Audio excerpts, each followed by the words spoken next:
Welcome to our deep dive on a question that pops up in every locker room and online forum. Should you scoop once or twice? Many lifters reflexively throw back 2 scoops of pre-workout without looking at the label because they assume more powder equals more power.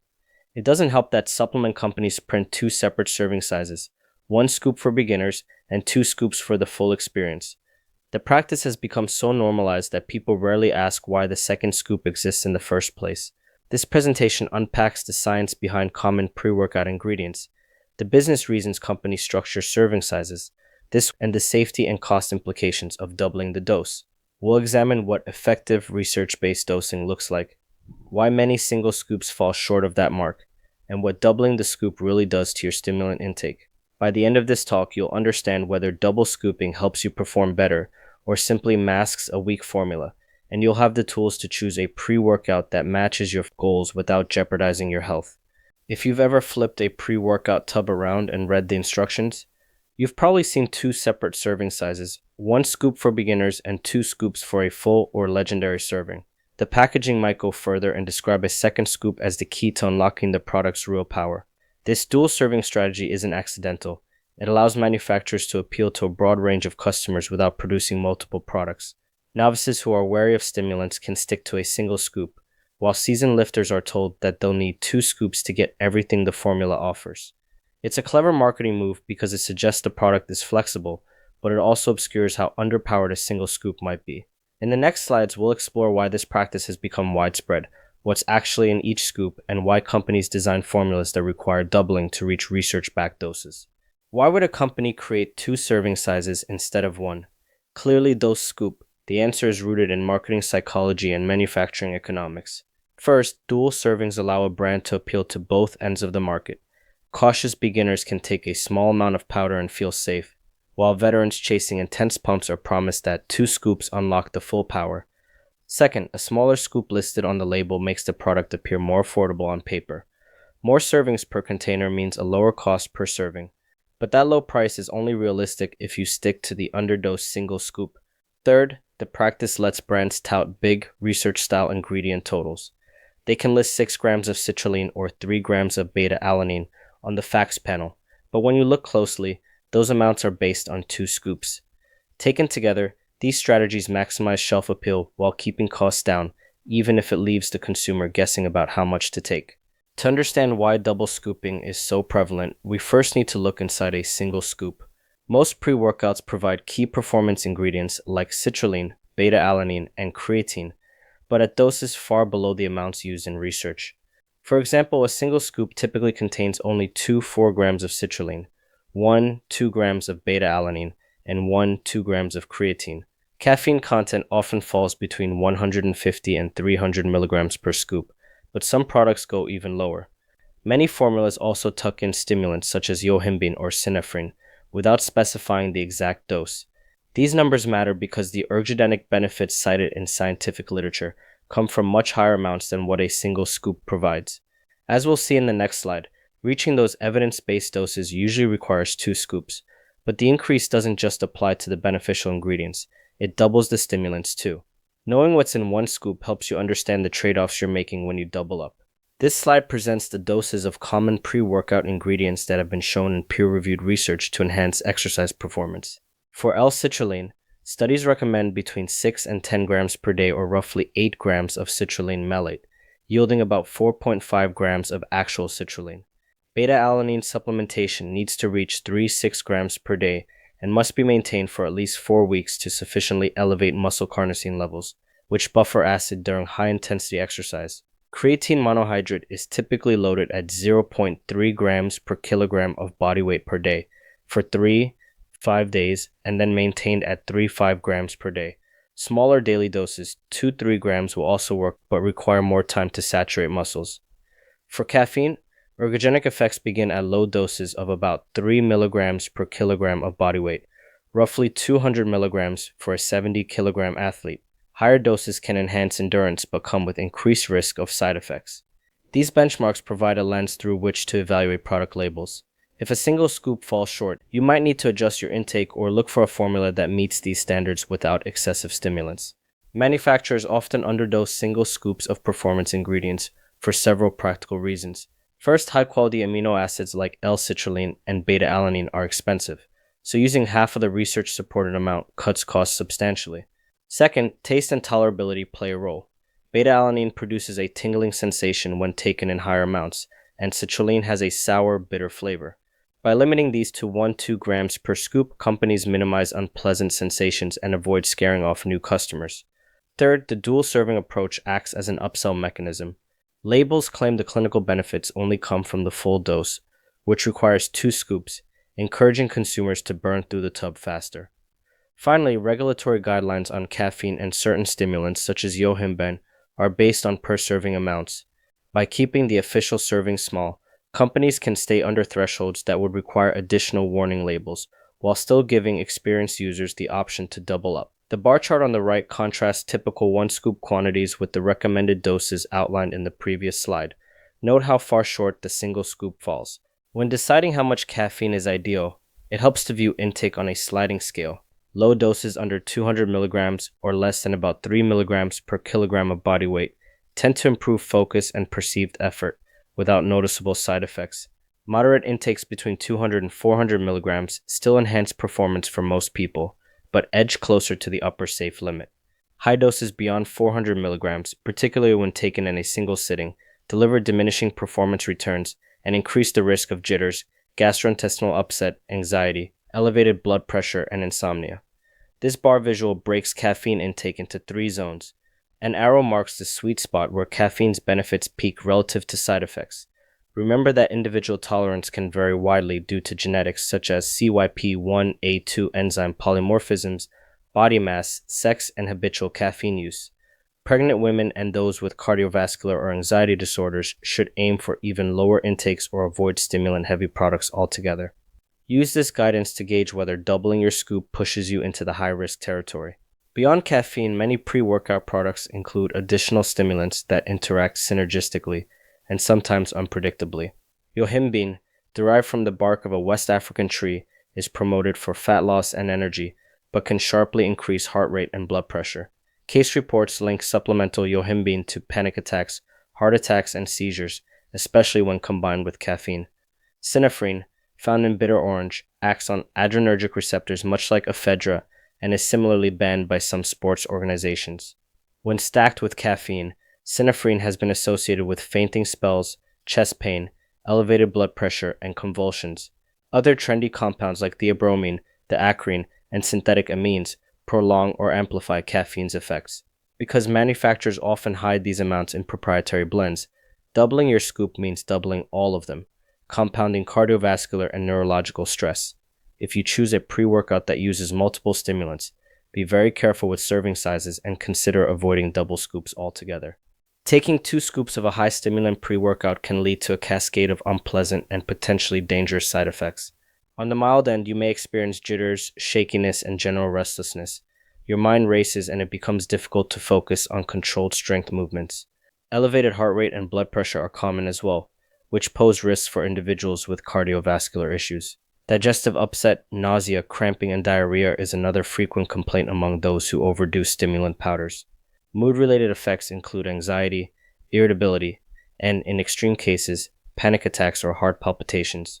Finally, ingesting large amounts of caffeine and other stimulants later in the day can disrupt sleep, which undermines recovery and actually hurts your next workout. Knowing these potential consequences should encourage you to respect dosing guidelines and choose formulas that deliver benefits without forcing you to flirt with these side effects. One of the most overlooked factors when deciding whether to double scoop is individual variability in tolerance. Genetic polymorphisms, particularly in the CYP1A2 enzyme responsible for metabolizing caffeine, can make some people slow metabolizers and others fast. Slow metabolizers experience prolonged stimulation and greater adverse effects at lower doses. Body weight and composition also matter. Smaller individuals need less caffeine to achieve the same effect, while habitual caffeine users typically require more to feel a boost. Sex differences play a role, as do hormonal fluctuations. Pre-existing conditions such as anxiety, hypertension, arrhythmias, pregnancy, and certain medications further modify risk.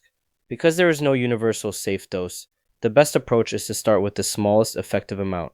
Observe how your body responds and adjust accordingly. Doubling your scoop without considering these personal variables increases the likelihood of side effects and reduces the chance of seeing any extra benefit. When it comes to pre-workout stimulants, more is not always better. Moderate amounts of caffeine and related compounds can sharpen your focus, increase neuromuscular firing rates, and reduce how hard a workout feels. These effects translate to improved power output, endurance, and a more enjoyable training session. However, pushing past the sweet spot leads to diminishing returns and often hurts performance. Excessive stimulants can make you jittery, disrupt fine motor control, cause dehydration by increasing urine output, and accelerate the onset of fatigue through rapid heart rate and energy expenditure. In some cases, you may feel wired but tired, where your mind races but your muscles don't have the coordination or endurance to perform optimally. Recognizing this curve helps you appreciate why doubling a high-stim pre-workout might not deliver the performance boost you expect. A carefully calibrated single scoop or a clinically dosed product usually provides all the benefits without the downsides. Financial implications often go overlooked when considering whether to double your scoop. Picture a typical tub of pre-workout containing 20 servings and costing around $40. If you stick to the single scoop, each workout costs about $2 and the tub lasts 20 sessions. When you double the scoop to reach clinical doses, you're now consuming 2 servings at once, cutting the number of workouts down to 10. Suddenly your cost per workout doubles to $4. Some formulas might be more or less expensive, but the principle is the same. Underdosed products only appear cost-effective if you ignore the fact that you need 2 scoops to match research-supported amounts. This bar chart shows how the number of servings per tub, left and cost per serving right, shift when you double up. When evaluating pre-workout options, always calculate the cost per effective dose rather than the cost per labeled serving. 2 tubs might be priced similarly, but the value they offer can differ dramatically once you account for dosing. Suppose you're comparing a clinically dosed pre-workout with 20 servings at $40 and a half-dose product with 40 servings at the same price. On the surface, the half-dose formula seems like a bargain, twice as many servings. However, because you need 2 scoops to match research-supported doses, you burn through those 40 scoops in 20 workouts, effectively paying $4 per effective dose compared with $2 for the clinically dosed product. The table on this slide illustrates this phenomenon, while the bullet points reinforce that more servings on the label doesn't necessarily mean better value. To make an informed decision, multiply the cost of the tub by the number of scoops required to reach efficacious doses, and divide by the number of workouts you'll get. This small exercise can save you money and ensure you're actually taking science-backed amounts. A pervasive issue in the supplement industry is the half-dosed formula. Brands will intentionally use serving sizes that contain only a fraction of the clinically supported amounts of performance ingredients. By doing so, they can advertise a large number of servings per tub and a low cost per serving, making the product appear highly economical. The catch is that to obtain meaningful doses of citrulline, beta-alanine, or creatine, you must double the serving, effectively cutting the number of workouts in half and doubling the cost per use. Many companies also hide ingredient quantities behind proprietary blends, preventing consumers from knowing exactly what they're taking. This lack of transparency makes it easy for manufacturers to underdose ingredients while still plastering appealing claims on the front label. The safer approach is to look for brands that disclose exact dosages per scoop and use clinical doses so you don't have to double up.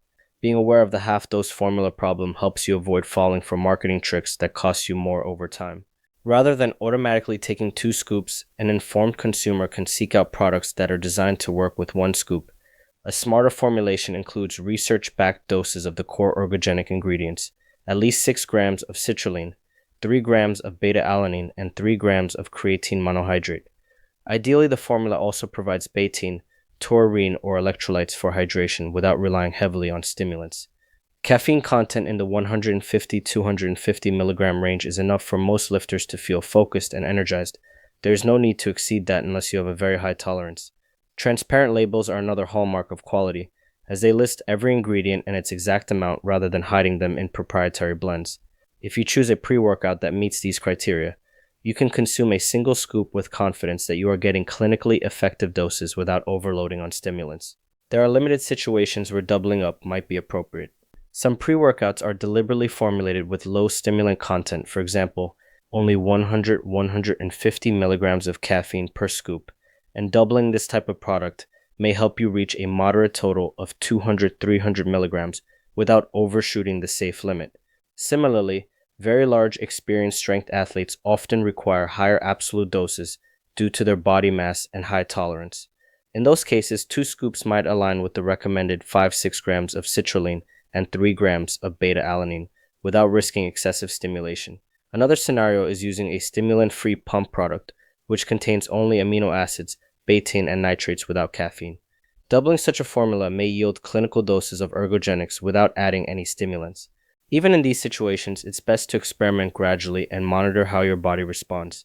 Make sure your total caffeine intake from all sources stays below the recommended daily limit. In most situations, taking 2 scoops of a pre-workout is not advisable. Formulas that already contain 250 milligrams of caffeine or more per scoop will exceed 500 milligrams if doubled, racing past the recommended daily limit and increasing the risk of arrhythmia, hypertension, and sleeplessness.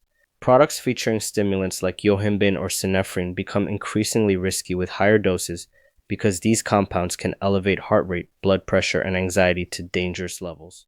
Doubling is also problematic for late-day training sessions. Taking a large stimulant load in the evening can delay sleep, impair recovery, and disrupt hormonal balance. Finally, anyone with underlying cardiovascular, anxiety, or sleep disorders should avoid high stimulant doses altogether and work with a healthcare professional to select safer alternatives. Paying attention to these red flags will help you avoid the pitfalls of doubling up on a high stim powder. You can avoid the confusion and risks associated with double scooping by taking the time to choose a high-quality pre-workout. Start by reading the supplement facts panel. Does a single scoop deliver at least 6 grams of citrulline, 3 grams of beta-alanine, and 3 grams of creatine? Does it list each ingredient and its exact amount, or does it hide behind a proprietary blend? Next, look at the stimulant content. A range of 150 to 250 milligrams of caffeine is more than sufficient for most gym sessions. Anything beyond that is likely unnecessary and increases the risk of adverse effects. Seek out products that are third-party tested by organizations like NSF Certified for Sport or Informed Sport, which verify purity and potency. Finally, if you train in the evening, are sensitive to caffeine, or prefer to manage stimulants separately, consider stimulant-free pre-workout powders that focus on nitric oxide boosters and electrolytes. By applying these criteria, you can find a formula that matches your needs without having to guess how many scoops to take. To wrap up, let's revisit the key messages from this presentation. First, many pre-workout products deliberately underdose their ingredients on a per-scoop basis. You often need 2 scoops to reach research-supported amounts of citrulline, beta-alanine, and creatine. Second, doubling the scoop does bring those ergogens closer to their effective ranges, but it also doubles the stimulants and halves the number of workouts you get per tub, effectively increasing your cost. Third, while caffeine is one of the most studied ergogenic aids, its benefits plateau at moderate doses, and most adults should keep total daily intake below 400 milligrams to avoid side effects. Finally, you can sidestep these issues by selecting a formula that delivers clinical doses in a single scoop, uses moderate caffeine, and discloses ingredient amounts. With these insights, you can make more informed choices about your supplement regimen and get more out of your training without sacrificing your health or wallet.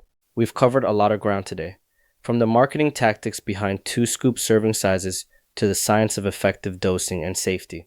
The overarching lesson is that more isn't always better. Doubling your scoop may bring you closer to research-supported doses of certain ingredients, but it also doubles stimulants, costs more, and can introduce unwanted side effects. If you found this deep dive helpful, let us know by leaving a comment on your own experiences with pre-workout dosing. Were you surprised by how underdosed a single scoop can be? Have you ever experienced jitters or sleeplessness after double scooping? Your feedback helps us tailor future content to what you care about most. Don't forget to subscribe to Alpha Fitness for more unbiased, evidence-based analyses of supplements and training strategies. Thanks for watching, and remember, smarter supplementation leads to better results.